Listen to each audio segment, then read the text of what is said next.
1300 কিলোমিটারের ভেতরে 13 মিনিট একাধারে আজান হয়। কথা বুঝতেছেন না? বোঝেননি? টেকনাফের একেবারে শেষ মাথা, যেখানে টেকনাফ নদী, নাফ নদী একেবারে বাংলাদেশের শেষ গ্রাম, যেখানে ওখানে যখন আল্লাহু আকবার আজান দেয়, ওর হয়তো 2 মিনিট পরে কক্সবাজারে দেয়, ওর 2 মিনিট পরে চট্টগ্রামে দেয়, ওর 2 মিনিট পরে টাঙ্গাইল দেয়, ওর 2 মিনিট পরে দেখবেন দিচ্ছে হয়তো রংপুরে, এর 2 মিনিট পরে ঠাকুরগাঁও, এর 2 মিনিট পরে বাংলা বান্দা। পুরাটা হিসাব করে আমরা দেখেছি 13 মিনিট একাধারে আল্লাহর নাম হতেই আছে। এতটুকু দেশে যদি 13 মিনিট একাধারে হয়, 257টা রাষ্ট্র, তা কত বড় বড় রাষ্ট্রের খবর দিলাম বলেন। এ তামাম দুনিয়া একটা সেকেন্ডও বাদ যায় না যেখানে আল্লাহু আকবার শব্দ উচ্চারণ হয় না। যেখানে আল্লাহু আকবার উচ্চারণ হবে, সঙ্গে সঙ্গে উচ্চারণ হয় আশহাদু আন্না মুহাম্মাদান আবদুহু ওয়া রাসূলুহু। আজান দেওয়ার সময় রাসূলুল্লাহর নাম বলা হয় না? এই যে রফানা একালিফ টান আছে, আমি নিজে আপনার নামকে রফা করে দিয়েছি, এত উপরে দিয়েছি মানুষের কল্পনায় ধরবে না।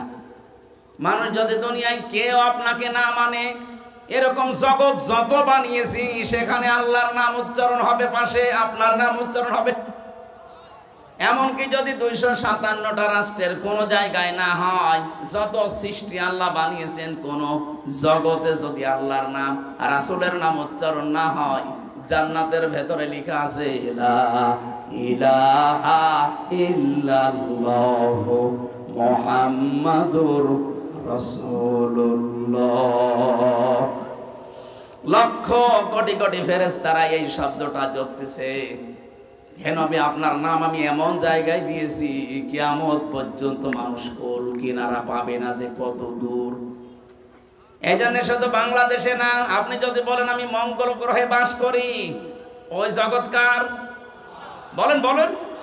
কেউ যদি বলে আমি চাঁদের দেশে বাস করি, ওইটা কার? যেখানেই বাস করবেন ওখানেই মুহাম্মদুর রাসূলুল্লাহকে নেতা মানা লাগবে। যার নেতা, যার আদর্শ বিশ্ব নবী বাদ দিয়ে অন্য কেউ অমরণের পরে বিনা হিসাবে বিনা বিচারে জাহান্নামে। এত শক্ত কথা বলার পরেও দেখবেন অনেকের মন না নরম হচ্ছে না। এটা তার কি বলা যায় বলেন তো? এরপরেও যদি আপনার বিবেকে দাগ না কাটে, আমার মনে হয় আপনার বিবেকের উপরে কুকুরে পোশাক করেছে। কথা বুঝতেছে? এই যে হাঁ করে আসেন কোন কারণে? হ্যাঁ,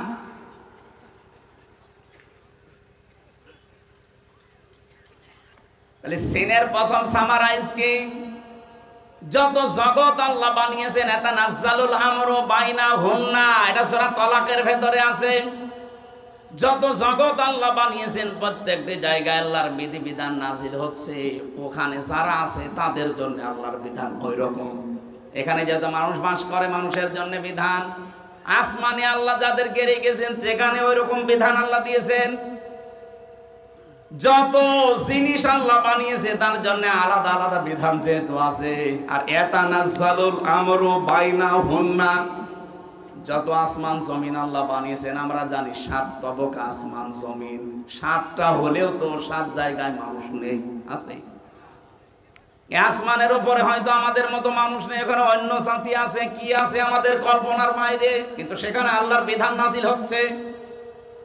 সেখানে আল্লাহ ওদের জন্য কি লাগবে সেটা দিয়েছে, কিন্তু পাশাপাশি মুহাম্মদুর রাসূলুল্লাহর আদর্শ সেখানেও মানা লাগবে। প্রশ্ন আসতে পারে মানুষে না কি মানবে? ওদের জন্য যেরকম, যেমন পাখি, পাখি কি মানুষ বলেন? কিন্তু পাখির জন্য আমার নবী মুহাম্মদুর রাসূলুল্লাহকে আল্লাহ রহমত করে পাঠিয়েছিলেন। হযরত উমাইর রাদিয়াল্লাহু তাআলা আনহু ছোট মানুষ, তিনি খেলা করছিলেন ধোলা নিয়ে মরুভূমির ভেতরে। নবীজি মসজিদে নববীতে নামাজ পড়তে যাবেন, দেখলেন উমাইর একা পাখি টানে। ডাক দিয়ে বললেন, উমাইর কেমন আছো? তোমার সেই হলুদ পাখিটা কই? হযরত উমাইর কেঁদে ফেললেন। ডাক দিয়ে বলে, হে রাসূল, আপনি এত বড় মাপের মানুষ, আপনি শুধু তো এই মক্কা নগর নিয়ে চিন্তা করেন না, মদিনা নিয়ে চিন্তা করেন না, আপনাকে আল্লাহ তামাম দুনিয়ার জন্য নবী করে পাঠিয়েছেন। আপনি আমার মতো ছোট মানুষের খবর রাখেন, এমনকি আমার ওই পাখির খবর পর্যন্ত আপনি রাখেন। কথাটা কতদূর গিয়েছে বলেন তো? দ্বিতীয় নম্বর অর্থ সিন মানে সাজ্জাদুল বাশার। বাশার মানে মানুষ। বাশার মানে কি? মানুষ পদবাচ্যে যারা বিবেচিত তাদের জন্য মুহাম্মদুর রাসূলুল্লাহকে নেতা মানা লাগবে। এটা দুনিয়ার বিষয় হলে আমি বলতাম না, কারণ মরণের পরে প্রতিটি মানুষ কিন্তু তার নেতার সাথে উঠবে। কথা বলেন। ইয়াওমা নাদউ কুল্লা উনাসিম বিইমামিহিম, সূরা বনী ইসরাঈলের ৭১-৭২ নম্বর আয়াতে আছে, আল্লাহ পাক বলেন কিয়ামতের দিন প্রতিটি মানুষকে আমি আল্লাহ আমার সামনে দাঁড় করাবো তার নেতার সাথে। কার সাথে? নেতা যদি মুহাম্মদুর রাসূলুল্লাহর আদর্শের অনুসারী না হয়ে লেনিনের আদর্শের অনুসারী হয়, লেনিন যে জাহান্নামে যাবে আপনাকেও কিন্তু জাহান্নামে যাওয়া লাগবে। আমি ইঙ্গিত দিলাম, আশা করি আপনি বুঝে ফেলেছেন, এত ব্যাখ্যা করা লাগবে না। ৩ নম্বরে সাইয়্যিদুল কাউনাইন। কাউনাইন মানে উভয় জগৎ, শুধু এই জগৎ না, এরপরে যে জগৎ আসতেছে ওই কিয়ামতের ময়দানের জন্য আমাদের নবী মুহাম্মদুর রাসূলুল্লাহ থাকবেন নেতা। সমস্ত নবীরা যেখানে ফেল করে যাবে সবাই একবারকে বলবে আমাদের আর কিছু করার নেই, তোমরা যাও, সকলের নেতা সাইয়্যিদুল বাশার মুহাম্মদুর রাসূলুল্লাহ, তার কাছে যাও। ৪ নম্বরে সাইয়্যিদুল আম্বিয়া, শুধুমাত্র মানুষ না, শুধুমাত্র দুনিয়া উভয় জগৎ না, আল্লাহ বলেন নবী যাদেরকে পাঠিয়েছিলাম তারা পর্যন্ত বিশ্ব নবীকে নেতা মেনে নিয়েছে। এই দলিলটা আছে সূরা আলে ইমরান ৩ নম্বর পারা ১৯ নম্বর পৃষ্ঠা ১২ নম্বর লাইনের, এটা ৮১ নম্বর আয়াতে আছে। রব্বুল আলামিন বলেন অমিনান নাসি অমিনান নাবি ওয়াইদি আখাযাল্লাহু মিসাকান নাবিয়িনা লামা আতাইতুকুম মিন কিতাবিন ওয়া হিকমা। এটা আমার উদ্দেশ্য না, শুধু আয়াতটা পড়লাম। ৫ নম্বরে সাইয়্যিদুল মুরসালিন, শুধু নবী না, যারা রাসূল হয়ে এসেছিলেন দুনিয়ায়। এই পৃথিবীতে আল্লাহ রাসূল পাঠিয়েছেন কয়জন বলেন তো? ৫১১ জন, আর বাকিগুলো সব ছিল নবী। মুসলিম শরীফের ভেতরে আছে ৫১১ জনকে আল্লাহ রাসূল বানিয়েছিলেন, আর বাকি ১,২৪,০০০ যে নাম শোনা যায় সবাই ছিলেন নবী। নবী আর রাসূলের ভেতরে আবার পার্থক্য আছে। এটা তো ক্লাস চলছে না, যেভাবে ভেঙে বোঝানো লাগবে। এক কথায় নবী ছিলেন বাকি সবগুলো, রাসূল ছিলেন ৫১১ জন। এই ৫১১ জনের কাছেও আমাদের নবী ছিলেন আদর্শ নেতা। এবার আপনার মাথার ভেতরে মগজ আছে, বুদ্ধি আছে, একটু খাটান।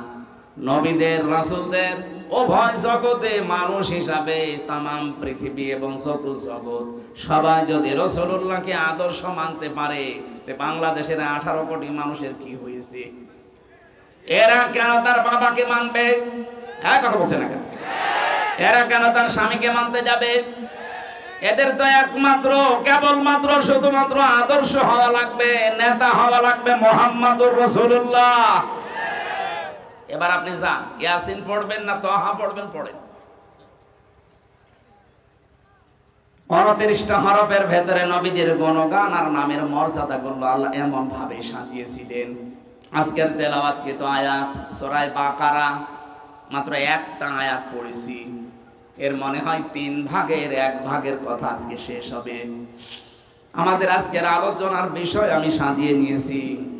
আলোচনার বিষয় হচ্ছে ঢোকো বা প্রবেশ করো। কি বললাম? প্রবেশ করা লাগবে। কোথায় প্রবেশ করবেন এই কথাটা আল্লাহ কোরআন দিয়ে আমাদেরকে জানিয়ে দিয়েছেন। 2টা শব্দের ব্যাখ্যা খুব গুরুত্বপূর্ণ, সালমন আর সিলমন। আমি আলেম যদি এখানে থাকেন তাদেরকে একটু চিন্তা করার জন্য বলবো। আল্লাহ পাক ঘোষণা দিচ্ছেন ইয়া আইয়ুহাল্লাযীনা আমানু। এই ভালো করে শুনবেন, আল্লাহ ডাক দিয়েছেন কোন বেঈমানকে না। ওহে যারা বেঈমান না, ওহে যারা ঈমানের দাবি করো তাদেরকে বলছি। এখন আমার প্রশ্ন, আমরা কি ঈমানদার না বেঈমান? আপনার ঈমান আছে কিনা আপনি জোর করে বললে হবে। নবীজির কাছে সাহাবী প্রশ্ন করলেন, হে নবী, আমার যে ঈমান আছে আমি কি করে টের পাবো?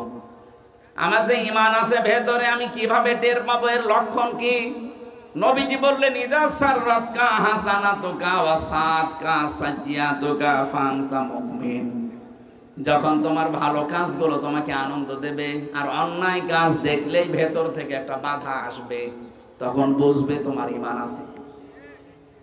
বলেন তো 15.5 বছরে অন্যায় কাজ দেখলেই বাধা এসেছে না? অনেকের আরো আনন্দ লাগতো, অথচ লোকটা হাজী সাহেব এই কথা বলেন না কেন? প্রকাশ্য মানবতা বিরোধী কাজ চলছে, আল্লাহ রাসূল বিরোধী কাজ চলছে, ইসলাম বিরোধী। ভেতর থেকে একটা বাধা আসা, ধাক্কা আসা দূরের কথা, না আরো আনন্দ পেত আরো। যারা কনসার্ট দিতেন, উলঙ্গ অর্ধ উলঙ্গ নাচের ব্যবস্থা করতেন, এইটার দ্বারা যুব সমাজ ধ্বংস হইত। কথা বলেন না কেন? কিছু না হোক, ওখানে নারী পুরুষের অ্যাক্সিডেন্ট হইত। অ্যাক্সিডেন্ট বোঝেন? অন্তত ধাক্কা তো লাগতো। এই সমস্ত জায়গা যারা 1 মাস 1.5 মাস 3 মাস ব্যাপী অনুষ্ঠান করতেন, এদেশের হাজারো মানুষ ওটা তো নিষেধ করা, রাগ করা দূরের কথা, আরো মনে মনে সাপোর্ট করতো। মানুষ একটু কি আনন্দ করবে না? আরে ভাই, আনন্দ করতে যে ওর আসল জিনিস হারিয়ে যাচ্ছে। হযরত আদম নবীকে আল্লাহ যেই দিন বিবাহ দিয়ে দেন হাওয়া আলাইহিস সালামের সাথে জান্নাতের ভেতরে, আমি আলেমদের বলছি, ওই সময় কিন্তু হাওয়া হযরত আদমকে আল্লাহ ডাক দিয়ে বলেছিলেন, ওয়াকুলনা ইয়া আদাম উসকুন আনতা ওয়া যাওজুকাল জান্নাতা ওয়া কুলা মিনহা রাগাদান হাইসু শি'তুমা। এই আয়াতের ভেতরে প্রায় 5টা তথ্য আছে।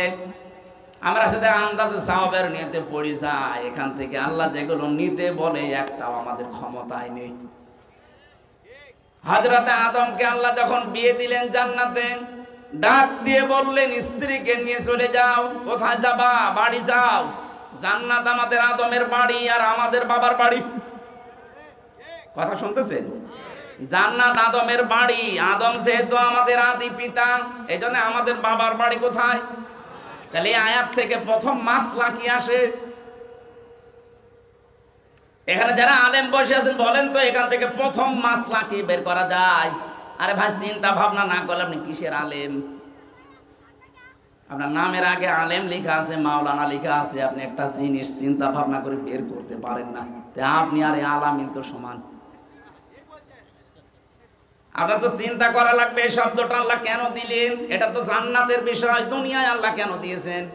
অকুলনা ইয়া আদাম মুসকুন আংতা শব্দটা আল্লাহ আংতা না দিলেও পারতেন। আংতা তুমি নিজে, অসাউজকাল জান্নাহ এবং তোমার স্ত্রী জান্নাতে চলে যাও। কি সুন্দর সূক্ষ্ম বিষয় এখানে লুকিয়ে আছে।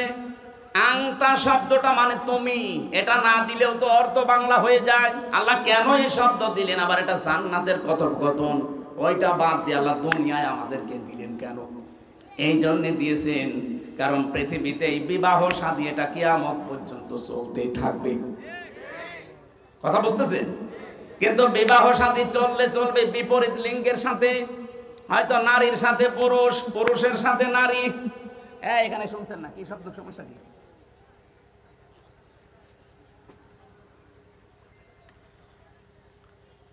খেয়াল করেন তো, নারীর সাথে পুরুষ, পুরুষের সাথে নারী, এই যে বিপরীত লিঙ্গের সাথে যে বিবাহের সিস্টেম, এটা আমি বানিয়েছি। বলেন না কেন? ওই যে প্রথম জান্নাতের ভেতরে আল্লাহ যে বানালেন হাওয়াকে, আল্লাহ কি ওই সময় হাওয়া আলাইহিস সালামকে না বানিয়ে, মহিলা না বানিয়ে একটা পুরুষ বানাতে পারতেন না? নারীর কাছে পুরুষের যে মর্যাদা, যে সুখ, যে আনন্দ, যেটা আল্লাহ লুকিয়ে রেখেছেন, একটা পুরুষের কাছে কিয়ামত পর্যন্ত পাবেন না। অথচ আজকে আল্লাহর এই সিস্টেমটা অনেকে পাল্টিয়ে এখন সমকামিতা আরম্ভ করছে। গত পরশুদিনও কুষ্টিয়ায় 2 মহিলা বলছে আমরা বিয়ে করব, যদি আমাদের মেয়েতে বিয়ে না দেন আমরা 2 জনই আত্মহত্যা করব। কোথায় পৌঁছিয়েছে তারা বলেন? আল্লাহর পুরা সিস্টেম তারা পাল্টিয়ে ফেলেছে। আল্লাহ পাক আদম নবীকে হাওয়া আলাইহিস সালামের সাথে বিয়ে দিয়ে বলেছিলেন যাও বউ নিয়ে তুমি নিজে জান্নাতে যাও। এজন্য আল্লাহ আংতা দিয়েছেন। এখানে শব্দটার ব্যাখ্যা হচ্ছে বিয়ে করার পরে বউ নিয়ে যাওয়া লাগবে আপনার বাড়িতে, তার মানে আপনার বাবার বাড়িতে। কিন্তু কত মানুষ দেখা যায় বিয়ে করে আর নিজে ঘর জামাই থাকে। আপনার লজ্জা নেই? ঘর জামাই আছেন এখানে কারা? হাত তোলেন তো। একজন না, আর এটা বলছি না, ঠিক আছে থাকেন।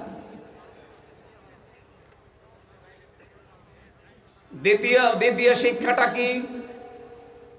আজ যে বাংলাদেশে 13টা সংগঠন কাজ করছে নারীদের পক্ষে, নারী পক্ষ, নারী স্বাধীনতা আন্দোলন, নারী বিপ্লব পরিষদ, নারী মুক্তি পরিষদ, নারী ঐক্য পরিষদ, এরকম 13টা।